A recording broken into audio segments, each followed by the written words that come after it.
মৃধা এছাড়া দিনাজপুর থেকে যুক্ত আছেন কঙ্কন কর্মকার। শুরুতে চলে যাব সানির কাছে। সানি, রাজধানীর ফিলিং স্টেশনগুলোর বর্তমান পরিস্থিতি কেমন দেখছেন আর গ্রাহকরা তেল পাচ্ছেন কিনা জানাবেন।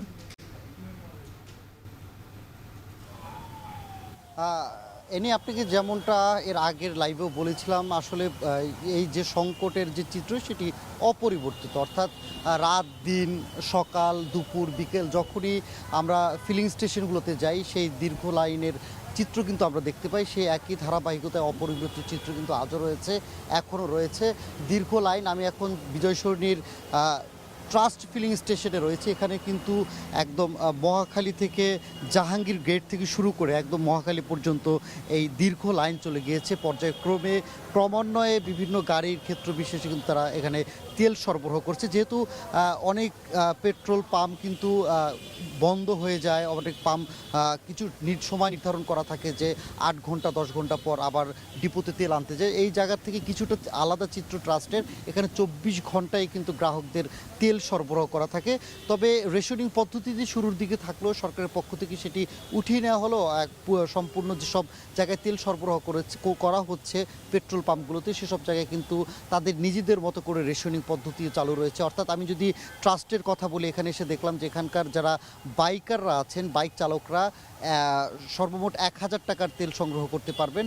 আর প্রাইভেট কার, মাইক্রো বা বিভিন্ন রকমের যানবাহন, প্রাইভেট যানবাহন যেগুলো রয়েছে সেগুলো কিন্তু 3500 টাকার তেল নিতে পারবে। তারপরও ক্ষেত্র বিশেষ চাহিদা মোতাবেক কিন্তু তারা তেল সরবরাহ করার কথা বলছে। যদিও আমরা কিছুক্ষণ আগে কথা বলেছিলাম ডিপো থেকে যে পরিমাণে তেল তারা উত্তোলন করতে পারতো বা তেল যে পরিমাণে সংগ্রহ করতে পারতো, সেই সংগ্রহের তালিকাটা কিছুটা আগের থেকে কমে গিয়েছে। তবে সেই কমার ক্ষেত্রটার প্রভাব কিন্তু এখানেও পড়েছে।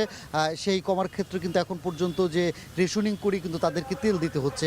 তবে অন্য জায়গার চিত্র আবার আরেকটু আলাদা। আমি এর আগে বেশ কয়েকটি পেট্রোল পাম্প ঘুরে দেখেছি, অর্থাৎ আসাদ গেটের বড় 2টি পেট্রোল পাম্প কিন্তু এখনও খুলেনি, 2টি বন্ধ রয়েছে। আমরা একটি পেট্রোল পাম্পের কর্তৃপক্ষের সাথে কথা বলেছি, তারা বলেছেন যে 2টা নাগাদ তারা এটা খুলবে। আবার এর আগে যেখানে আমরা ছিলাম পরিবারের ফিলিং স্টেশন, সেখানে দেখেছি 500 টাকার তেল দিচ্ছে বাইকারদের, পাশাপাশি 2000 টাকার প্রাইভেট কারের তেল দিচ্ছে। অর্থাৎ তেলের যে সংকট বা তেলের পর্যাপ্ত পরিমাণ দিচ্ছে না, এ নিয়ে কিন্তু দুই পক্ষ থেকে অভিযোগ রয়েছে। কর্তৃপক্ষ একরকম বলছে যে অনেকে চাহিদার থেকেও বেশি নিতে চাচ্ছে, আবার বাইক যারা গ্রাহক আছে তারা অভিযোগ দিচ্ছেন যে সবগুলো নজেল থেকে পেট্রোল পাম্পগুলো তেল দিচ্ছে না।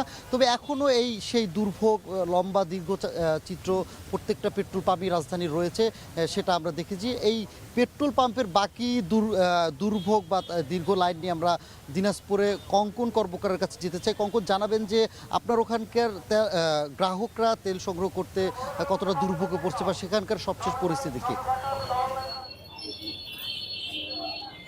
আমি শুরুতেই আপনাকে জানিয়ে রাখি, আপনার দিনাজপুরের যে পার্বতী তেলের যে জ্বালানি তেলের যে ডিপো, আপনি জানেন যে এই সংকটের সময় ভারত থেকে পাইপলাইনের মাধ্যমে তেল আসছে।